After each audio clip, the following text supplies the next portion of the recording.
مستمعينا الاعزاء، اهلا بكم معنا ولقاء جديد ومتجدد عبر راديو ثارة العرب لكل العرب. نظمت وحدة التضامن الاجتماعي بالتعاون مع كلية الاقتصاد المنزلي بجامعة المنوفية فعاليات الدورة التدريبية لتعليم الطلاب على تنفيذ وتصميم النسيج والسجاد اليدوي والنصف آلي، والتي حضر فيها الأستاذ الدكتور أشرف محمود هاشم أستاذ الملابس والنسيج بكلية الاقتصاد المنزلي. أهلا بك ضيفا عزيزا غاليا علينا دكتور أشرف، وناخد فكرة عن طبيعة هذه الدورة يا فندم.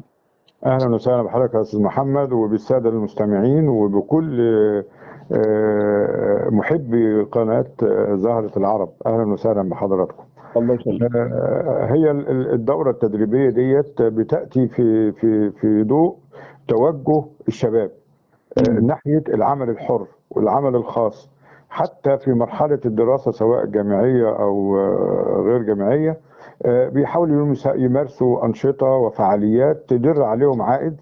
الجامعة في الحقيقة ووزارة التضامن الاجتماعي ووحدة التضامن الاجتماعي في الجامعة كانوا سباقين لإعلان مبادرة لتنمية مهارات وقدرات طلاب الجامعة وإعدادهم لممارسة حرف وصناعات تدر عليهم عائد، وفي نفس الوقت تديهم نوع من الثقة بالنفس والحافز للتعلم في الجامعه. فالجامعه دلوقتي بقى دورها مش زي زمان الناس بتتعلم وبتتخرج، لا، الطالب بيتعلم وبيكتسب مهارات، ربما على ما تجيله مثلا وظيفه معينه بعد التخرج ممكن يمارس عمل حر ويستغنى عن الوظيفه اللي ممكن تجيله بالتخرج، وبيمارس عمل بيدر عليه عائد، بيديله ثقه بالنفس، بينمي اسرته، بينمي ذاته، بينمي مجتمعه. فالدوره دي جايه في هذا الاطار. وفي نفس الوقت وليه المنسوجات بالذات؟ لان المنسوجات دي اصل حضاره مصر. تمام. احنا عاوزين نعزز عند الشباب روح الانتماء لثقافه المجتمع، لعادات وتقاليد المجتمع، للصناعات الحرفيه والمهنيه الخاصه بالمجتمع المصري. واحنا عارفين دلوقتي ان العالم كله اصبح قريه صغيره. بالظبط. فعشان تكون عالمي في التاثير لابد ان تكون شديد المحليه. فاحنا هنا بنأكد على الهوية المصرية في الصناعات الحرفية، وقد ايه احنا عندنا كنوز سواء في مجال الصناعات النسيجية او غيرها من الصناعات. ومن هنا كان الباعث الاكثر عندنا ان احنا ننظم الدورة ديت في مجال تصميم وتنفيذ السجاد اليدوي، النسيج والسجاد اليدوي ونصف الآلي، اللي هو بيمثل القطاع ده بيمثل احد اهم القطاعات او الحاجات الاساسيه للانسان في كل مكان، وخصوصا طبعا في مصر. الانسان طبيعي احتياجاته الغذاء والكساء، الملابس والمنسوجات والمسكن. فهنا بنلبي حاجه مهمه جدا وهي حاجه المنسوجات اللي الانسان فعلا بيحتاجها وفي حياته منذ الميلاد وحتى رذل العمر، يعني حتى نهايه العمر. فالدوره كانت على مدار يومين، شارك فيها طلاب من الجامعه بتخصصات مختلفه ما لهمش علاقه بالمنسوجات، وده كان من ضمن محددات قبول الطلاب في هذه الدوره.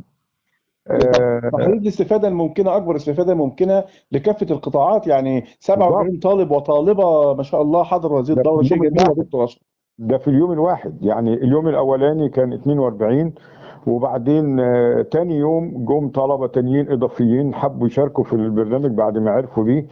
وطبعا اضطرينا طبعا ان احنا نعد لهم برضو بسرعه عشان نهيئهم لليوم الثاني، وبداوا يمارسوا ويشتغلوا. فالحمد لله على مدار يومين حوالي 89 طالب من الجامعه، من كليات التجاره والاداب والزراعه والاقتصاد المنزلي. جزء منهم كان من الفرقه الاولى لسه لم يدرس تخصص النسيج. ده بيعكس ايه يا دكتور اشرف؟ ان يعني ما شاء الله الاقبال اللي انا شايفه ده، اللي انا سامعه من حضرتك من كليات الجامعه المختلفه، يعني مش شرط تخصص النسيج فقط. بالظبط. بقول لحضرتك النسيج كل حرفه ملازمه او بتلبي حاجه من حاجات الانسان يستطيع اي شاب ان هو يمارسها وبينجح فيها. لما تقول لحد مثلا انت عاوز تعمل مشروع ومعاك موارد ماليه محدوده، ممكن تعمل ايه؟ واحد يقول لك افتح مطعم مع مجموعه من الاصدقاء وهو بلبي حاجه الغذاء. مثلا، مم. او ان حد يعمل مشروع مثلا في السجاد او في النسيج او خياطه او معلقات باستخدام الخامات البيئه او المنسوجات. فده برضو بيقدر يقوم بيها، والقطاعات ديت ما هياش كريتيكال قوي، يعني ما هياش حرجه او صعبه. فعلا. لا بالعكس، هي الفكره بتاعتها بسيطه جدا جدا. وما ان تصل للطالب او للراغب في تعلم الحرفه، مجرد ما بيعرفها بتلاقي الدنيا كلها سهله معاه. يعني انا اذكر في بدايه البرنامج التدريبي طبعا اللي هو كان على يومين، عرضت على الطلبه مجموعه اعمال فنيه. في البدايه بقول لهم ان شاء الله ايه رايكم في الاعمال ديت، فكان في نوع من انواع الانبهار.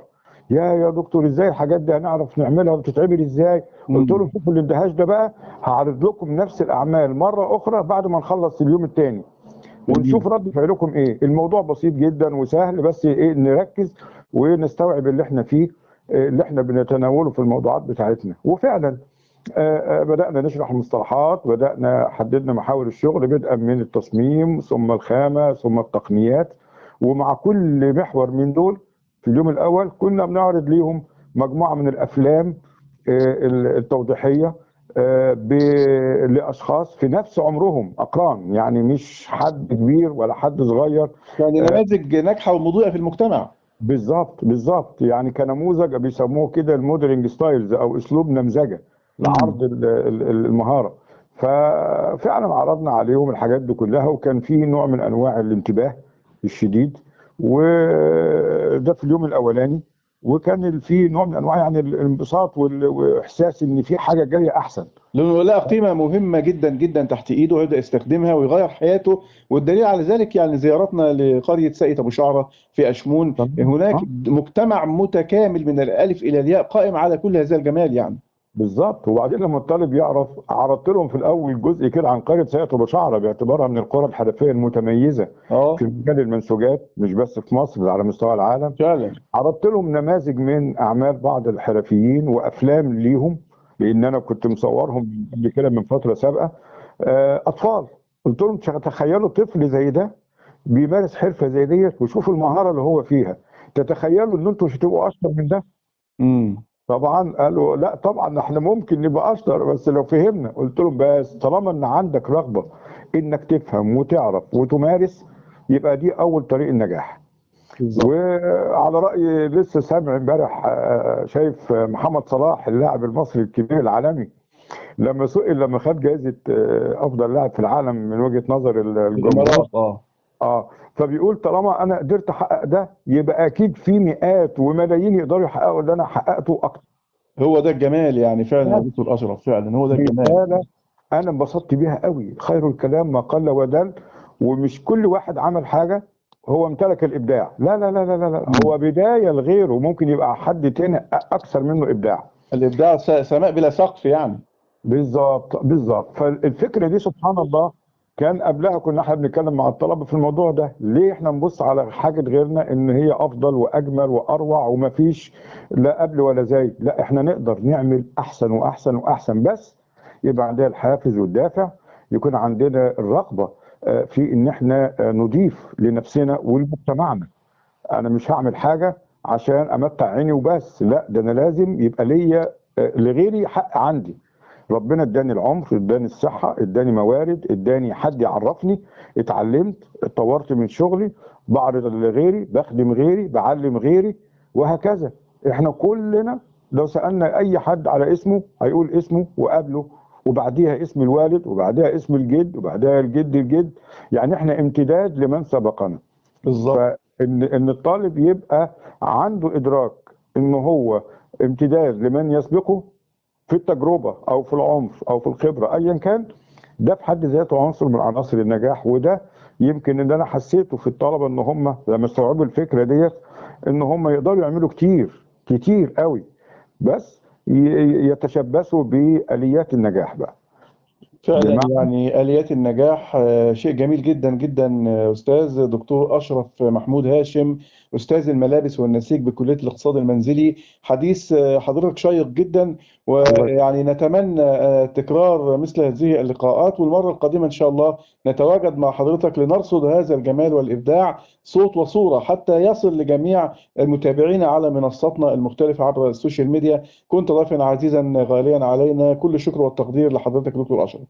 شكرا لحضرتك يا استاذ محمد، وبكرر وبوجه شكري شكر ممتد للاستاذ دكتور رئيس الجامعه دكتور عادل مبارك، والشكر الجزيل لدكتوره نيفين القباج وزيره التضامن الاجتماعي، اللي فعلا انا شخصيا لمست دورها الكبير قوي في كوب 27 المؤتمر المناخ، وقد ايه اتاحوا فرصه للشباب ان هم يشاركوا في تنظيم هذا الحفل العالمي